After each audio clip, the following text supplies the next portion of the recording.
This is a 33-year-old man who had a murmur and cyanosis at birth, which were not surgically treated. He had increased pulmonary blood flow. Very large heart, much larger than my fist. And we can see here is the large triangular right atrial appendage there, and the finger-like left atrial appendage here. The left anterior descending artery is coming down here to show the difference between the right and left sides of the heart. And when we open up the right side of his heart, we find a pretty normal looking right atrium, a tricuspid valve coming into a very large and very thick-walled right ventricle. But then when you look for the outflow tract, the only place the outflow tract goes is through a septal defect into the left ventricular outflow tract. There is no separate blood vessel coming off of the right ventricle.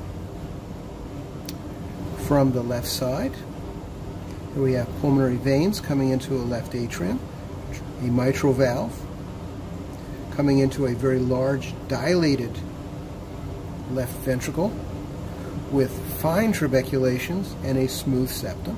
Here is that septal defect again, and here the underside of the mitral valve connects to this valve here. This valve has three cusps. There's a coronary artery ostium right there, and then just above the valve is an opening,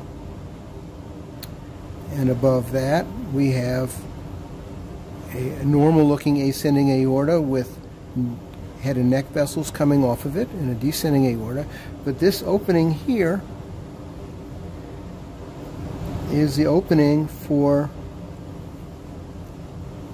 the pulmonary arteries. So this is where the pulmonary arteries come off. So the pulmonary arteries are coming off just above the valve. So this is a truncus arteriosus, persistent truncus arteriosus. And you can think about what the embryologic abnormality is that caused this. You can think about which cells didn't migrate to where they're supposed to be in order to cause this.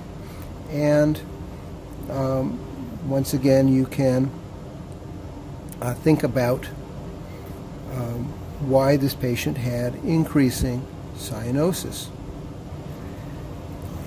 In addition, I think I should just mention, since we have a single opening which gives off the pulmonary artery, this is a type 1 truncus arteriosus.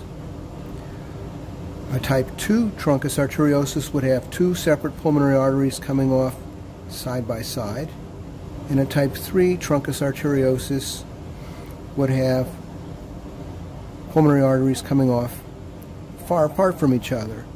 The reason for this typing system is, in terms of therapeutic surgery, the type 1s are the easiest to treat, the type 3s are the hardest.